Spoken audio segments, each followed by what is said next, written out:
Ice rinks are a big deal in Canada. They're everywhere during winter. It's such an interesting mix of new buildings and old buildings. Check out this building, it's really cool. Toronto's still under construction. As you can see, they've not like finished it yet. It's crazy. Construction everywhere. Been here about 2 years now. Love this city. You know you're getting cold when a whole lake freezes. It's a real thing, that's Lake Ontario. There's this giant tanker that pulls up here and it spends the whole day literally shoveling sugar. So this whole building here just holds sugar. So all this white stuff that looks like snow, it's not, it's sugar. So this is called Sugar Beach. So if you come here on a summer evening, there's hundreds of people hanging out. This is Sugar Beach, Lake Ontario, a river in a lake. It's absolutely awesome. It's a cool spot. I got a chance, really, I think, to live both versions of growing up, having money and then not having money. So my dad's a civil engineer, my mum's a dental hygienist. My parents decided to go out on their own and run their own business. I guess my perception of money changed because we just didn't really seem to have any. My dad had lost his business and we lost everything, and we almost lost the house. I never knew about this until years later. My sister's a teacher, so she always used to tell me, we hate kids like you because you're the smart kids that finish their work in 20 minutes and then annoy the shit out of everyone. And I think that's probably a pretty accurate description of most of my school life.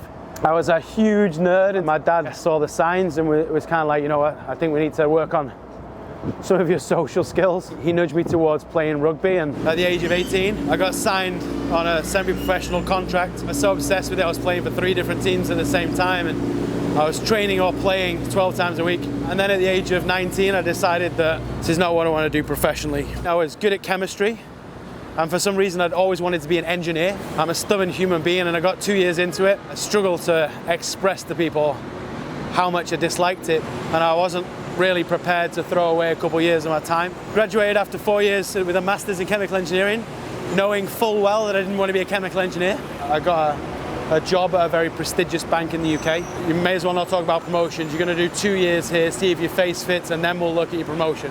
I did what any sensible person would do, is I quit my £80,000 a year job. Best decision of my life. I won a scholarship to go back and do my MBA. This time around at university, it was a completely different experience. I didn't want to rush into something again and regret it. I did what any sensible person would do and went full-time working in a bar and nightclub. If you're the right kind of personality for hospitality, it's great. But about 5 or 6 months into that, I decided I should probably start looking for a proper job, and I met a mentor and really seemed like somebody I could get along with. I met guys when I was doing finance that made lots of money, but they were douchebags. But this guy was pretty confident, he made lots of money, and he was really nice. To say I was suspicious and cynical would be an undertone. And I really wasn't sold on the concept of getting involved with sales and marketing because I thought I was too good for that. 2 weeks into it, I saw an opportunity meeting around, the long-term growth and what was a possibility, and I was sold. I really love the environment and I love the people, and from the get-go, it was the first time since playing sports I felt like I'd been back in that kind of team environment where everybody wanted to be the best. It was fun, it was competitive, people wanted to win. Since that second week, I've never really thought about quitting. 13 years later, I'm super fortunate to live in a bunch of different places and travel to a bunch of different places with my job, and most importantly travel with the people that I like the most in the world and bring them with me. So when we moved over to Brazil, we didn't speak a lick of Portuguese.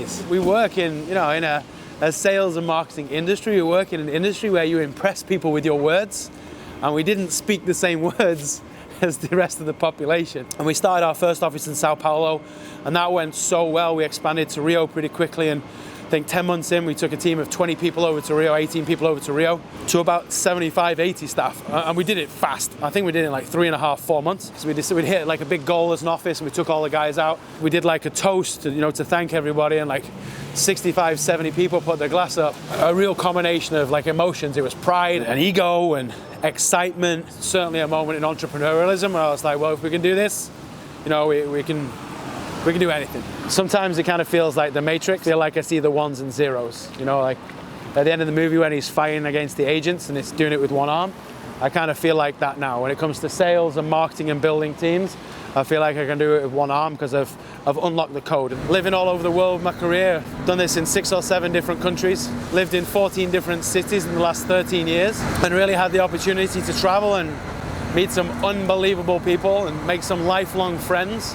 And whilst doing all that, built a relatively successful career as an entrepreneur, helped other people along the way without expectation of receiving. And karmically, you will be looked after. Very fortunate to be given the opportunity to work with everything from telecommunications clients to cosmetics brands. I've worked with charities and non-profits. I've worked with energy companies. I would love to say I've made every single one of them a success, but the ones that I didn't make a success, it was never the product, it was always me. How you talk to yourself dictates how you recover from certain things.